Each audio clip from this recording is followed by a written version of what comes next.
نحمده ونصلي ونسلم على رسوله الكريم اما بعد اعوذ بالله من الشيطان الرجيم بسم الله الرحمن الرحيم يا ايها الذين آمنوا عليكم انفسكم لا يضركم من ضل اذا اهتديتم صدق الله العظيم وصدق رسوله النبي الكريم۔ ہم نے ہر دور میں تقدیس رسالت کے لیے وقت کی تیز ہواؤں سے بغاوت کی ہے، چھوڑ کر سلسلہ رسم سیاست کا فسوں، فقط ایک نام محمد سے محبت کی ہے۔ ہر ایک طرف ہے فتنہ نیا، فتنوں کے بھور میں جیتے ہیں، فرعون کے چیلے ہر جانب اسلام کے گھر میں جیتے ہیں۔ ہے سب سے بڑا فتنہ دنیا، معبود ہے کافر لوگوں کی، اعظم تو گرج کر کہہ دے ہم جنت کے سحر میں جیتے ہیں۔ انتہائی واجب الاحترام، لائق صد تکریم و تعظیم دوستوں، بزرگوں اور بھائیوں، آج میں جس موضوع سے اپنے دامن سخن کو آراستہ کر کے لایا ہوں وہ ہے موجودہ دور کے فتنے اور ان کا سد باب۔ سامعین ذی وقار، میں جب اس موضوع کے ایک ایک گوشے کو سوچتا ہوں تو دل و دماغ کی تمام تر قوت احساس لرزہ بر اندام ہو جاتی ہے کہ کبھی تو یہ قوم پیارے آقا صلی اللہ علیہ وسلم کی زندگی کو آئیڈیل سمجھتی تھی، پر آج بہت سے فتنوں میں مبتلا ہو چکی ہے، اور آج کے موجودہ فتنے اتنے کہ جن کی انتہا نہیں۔ میں ان کی تفصیل میں جانے سے پہلے یہ بتاؤں گا کہ فتنہ کہتے کسے ہیں۔ شریعت میں فتنے کا مطلب ہے ہر وہ چیز جو انسان کے دین کے لیے، ایمان اور تقوی کے لیے خطرہ بن جائے تو وہ فتنہ بن جاتی ہے، اگرچہ وہ چیز بذات خود جائز اور درست ہو، لیکن انسان کے دین اور ایمان کے لیے خطرہ ہو تو وہ فتنہ ہے۔ دیکھیں، مال اور اولاد انسان کی بہت بڑی ضرورت ہے اور اس کے سکون کا ذریعہ ہے۔ اللہ نے اس کو دنیا کی زینت کہا، مگر اسے بھی فتنہ کہا۔ بغیر دین دنیا ناقص ہے، تو فتنے کا مطلب ہے ہر وہ چیز جو انسان کو اللہ سے دور کر دے۔ کسی شاعر نے کیا خوب کہا، اللہ سے کرے دور تو تعلیم بھی فتنہ، اللہ سے کرے دور تو تعلیم بھی فتنہ، املاک بھی، اولاد بھی، جاگیر بھی فتنہ، نہ حق کے لیے اٹھے تو شمشیر بھی فتنہ، شمشیر ہی کیا نعرہ تکبیر بھی فتنہ۔ سامعین ذی قدر، کبھی نام استعمال ہوتا ہے قرآن کا، حدیث کا، لیکن مقصود فتنہ ہوتا ہے۔ آج اکثر جگہوں میں رسوم کے نام پہ مظلوموں کا خون بہایا جاتا ہے، وہ بھی اس پر قرآن کی آیات پڑھتے ہیں، حقیقت میں دین کے نام پر فتنہ پھیلاتے ہیں۔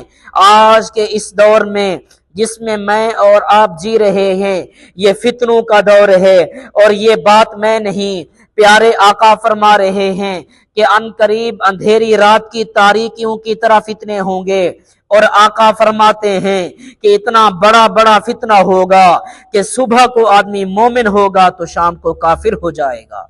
سامعین گرامی، ایک حدیث میں حضرت علی رضی اللہ عنہ رسول اللہ صلی اللہ علیہ وسلم کے حوالے سے چند فتنوں کی نشاندہی فرما کر بتاتے ہیں کہ جب یہ کام ہو جائیں گے تو مصائب کا پہاڑ ٹوٹ پڑے گا، سرکاری خزانے کو لوٹ کا مال سمجھا جائے گا، امانت میں خیانت کی جائے گی، جب زکوٰۃ کو تاوان اور جرمانہ سمجھیں گے، ماں کی نافرمانی ہوگی، مسجدوں میں آوازیں بلند ہوں گی، قوم کا لیڈر ان کا ذلیل ترین آدمی ہوگا، آدمی کی عزت اس کے شر کے خوف سے کی جائے گی، شراب پی جائے گی، امت کے آخری لوگ لوگ پہلے لوگوں پر لعنت کریں گے۔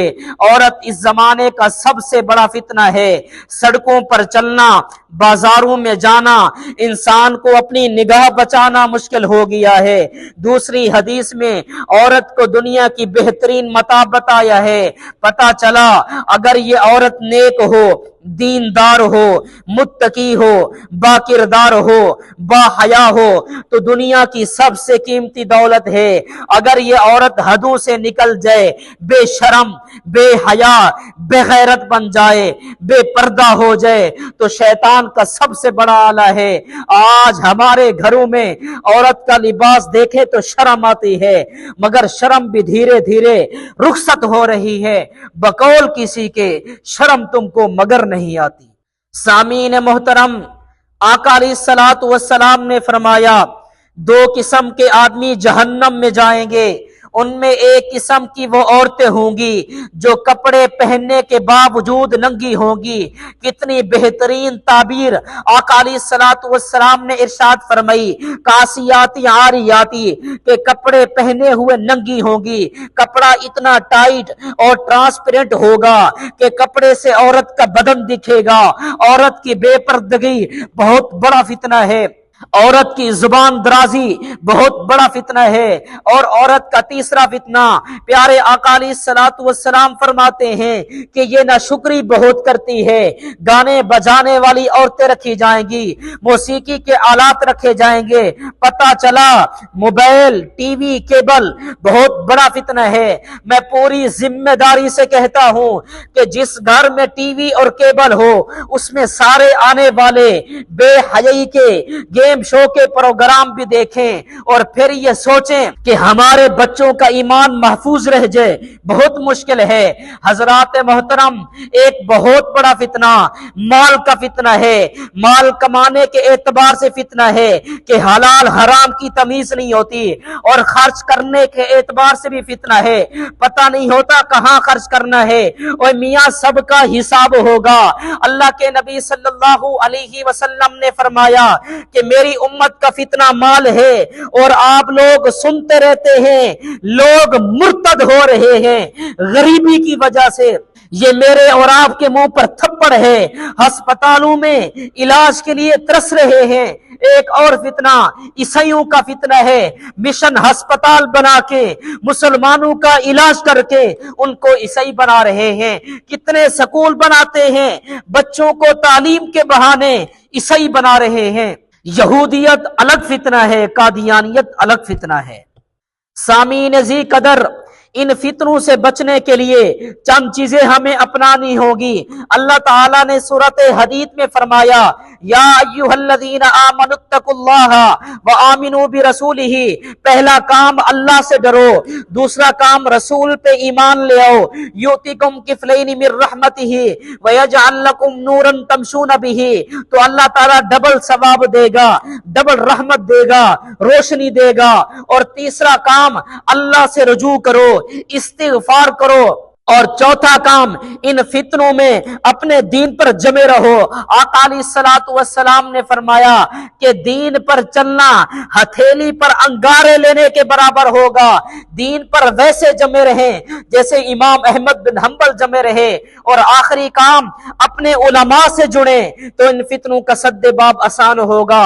آخر میں اتنا ہی کہوں گا، فرد قائم ربط ملت سے ہے، تنہا کچھ نہیں، موج ہے دریا میں مگر بیرون دریا کچھ نہیں۔ اٹھو آل حق، باطل سے ٹکرانے کا موسم ہے، مکان کفر کی بنیاد ڈھانے کا موسم ہے۔ خدا پر ایک دن میں جان دی 70 صحابہ نے، اثر اس داستان کو پھر سے دہرانے کا موسم ہے۔ وآخر دعوانا الحمدللہ رب العالمین۔